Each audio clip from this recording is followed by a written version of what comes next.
Soy la voz de tu conciencia. Sí, justo, la voz de tu conciencia. Si hablas, la voz de tu conciencia. ¿Cómo dice que le va la vida? ¿Gente bien? Bueno, espero que bien. Parte 13. 13. Bueno, 13 es el número de la suerte, che. Así que no le tomamos, no seamos cabuleros ni mala onda. 13 nos va a traer suerte, número del éxito. A ver. Uy, qué pitito chiquitito que le hicieron a este. Nunca me había dado cuenta. Bueno, pobre. Yo no soy, conste. Bueno, gente, ¿cómo dicen que les va la vida? ¿Bien? ¿Sí?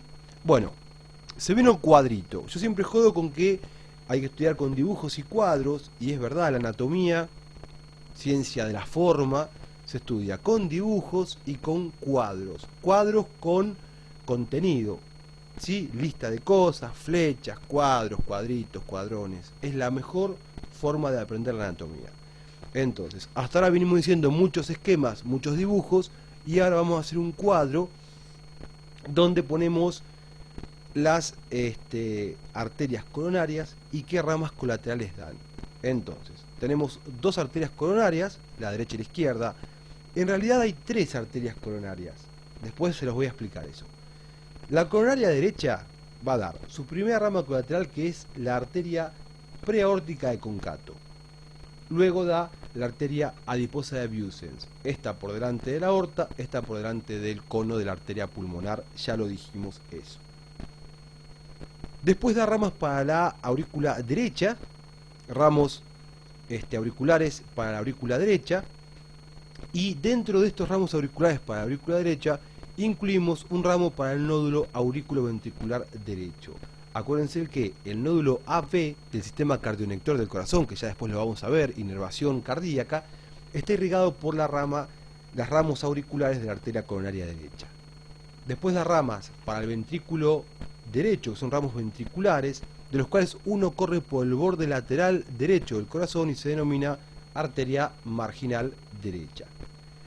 Y por último, da ramos posteriores que van a formar parte de lo que se denomina territorio de la dominancia cardíaca, que después vamos a ver obviamente. La coronaria izquierda va a dar su preórtica de Concato izquierda y su adiposa de Vieussens izquierda, y se divide en dos ramas terminales. La circunfleja, que va a dar ramas para la aurícula posteromedia, y va a dar ramas también para el ventrículo izquierdo. Una va a correr por el borde lateral izquierdo del corazón y se denomina arteria marginal izquierda. Dijo, yo no voy a hacer menos, si esta guacha tiene una marginal derecha, yo también quiero, así que se hizo la marginal izquierda. Y bueno, algo hay que decir, gente. Y después tenemos la otra rama terminal de la coronaria izquierda, que es la descendente ventricular anterior. Pero tenemos que decir que la arteria circunfleja se va para atrás por el surco auriculoventricular izquierdo, corre por la cara inferior, el borde inferior en realidad de la aurícula posteromedia, y va a formar parte de lo que se denomina territorio de la dominancia cardíaca, que después lo vamos a ver, como ya se los dije, cuando hablé de estos fucking ramos posteriores. La descendente ventricular anterior, rama terminal de la coronaria izquierda, va a dar ramas para los dos ventrículos, para el izquierdo y también para el ventrículo anteromedio. De esas ramas hay dos que se sobresalen un poquito más. Son todas ramas que se dirigen hacia abajo y hacia afuera, es decir, hacia la derecha para el ventrículo anteromedio y hacia abajo y a la izquierda para el ventrículo izquierdo. Pero hay dos en realidad, medio turritas, que ascienden, que son las arterias recurrentes ventriculares, derecha e izquierda. Son ramas de la descendente ventricular anterior. Acuérdense, a ver, si les preguntamos, ¿de quién es rama la arteria marginal derecha? Es rama de la arteria coronaria derecha. ¿De quién es rama la arteria marginal izquierda? Es rama de la circunfleja. ¿De quién es rama la recurrente ventricular? Ya sea la recurrente ventricular derecha o la izquierda, es rama de la descendente ventricular anterior. Acuérdense de eso. Y después da ramos septales que en número de 7 a 15 van a ir a irrigar el tabique interventricular. ¿Sí? ¿Qué significa esto del territorio de la dominancia cardíaca? Fíjense lo siguiente.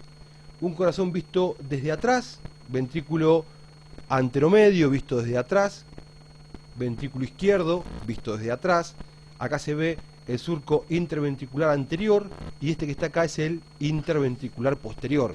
¿Se entiende? Sí. Aurícula posteromedia, surco auriculoventricular izquierdo y acá tenemos la aurícula derecha. Esta es la vena cava superior y la vena cava inferior. Recortamos las venas cavas y vemos bien la aurícula derecha.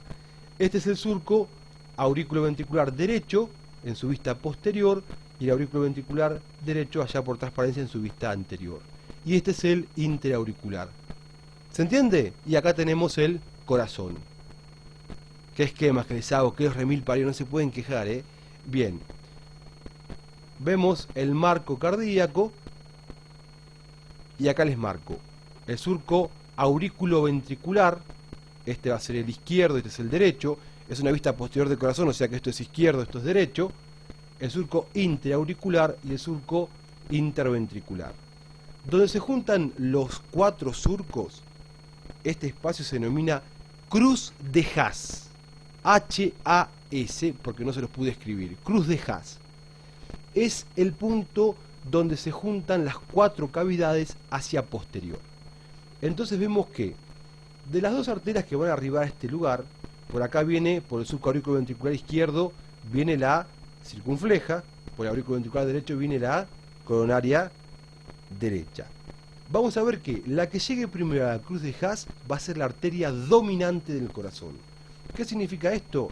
Que va a dominar ese territorio posterior, que está íntimamente relacionado con la vena cava inferior y con la vena cava superior, es decir, con la parte más posterior de la aurícula derecha.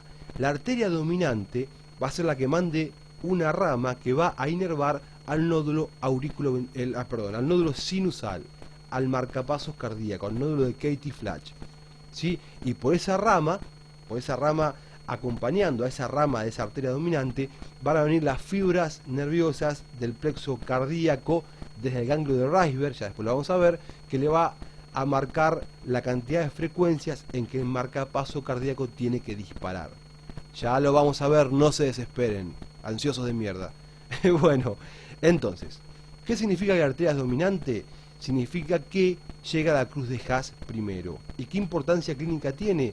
Es que va a dar una rama que va a irrigar al nódulo sinusal. Por esa rama, en los plexos vegetativos inervan a sus órganos blancos por fibras nerviosas que acompañan a vasos. Acompañando a esta rama del nódulo sinusal, van a correr las fibras del plexo cardíaco que van a inervar al nódulo sinusal. Ese fue mi teléfono y es Mariana que me dice si salimos de joda o no. Bueno, seguramente que sí. Bien, entonces, del 70-80% de los casos me apuro. La dominancia pertenece a la coronaria derecha. Llega primero a la cruz de Haas la coronaria derecha y va a dar dos arterias. Una retroauricular que se anastomosa con la circunfleja, que es la retroauricular de Muschet, y la descendente ventricular posterior. O sea que la DVP es rama de la arteria dominante, que en el 80% de los casos es la coronaria derecha. Ahora bien, en un 12 a un 15% la dominante es la coronaria izquierda, o sea que llega primero la circunfleja, da la retroauricular, pero en este caso es retroauricular derecha, y la descendente ventricular posterior. En un aproximadamente 5 a 7% de los casos, las dos arterias llegan juntas a la cruz de Haas, o sea que no hay retroauricular y las dos van a dar la rama para el nódulo sinusal de esa anastomosis y de ahí surge la descendente ventricular posterior. Y por último, y no me alcanza el tiempo, en un 2 a un 3% de los casos hay una superdominancia, es decir que la arteria coronaria derecha sobrepasa la cruz de Haas hacia la izquierda, se anastomosa directamente con la circunfleja sin que haya retroauricular y da antes la descendente ventricular posterior. Bueno gente, me apuro porque si no no llego y se me acaba el tiempo. Un abrazo grande y hasta luego.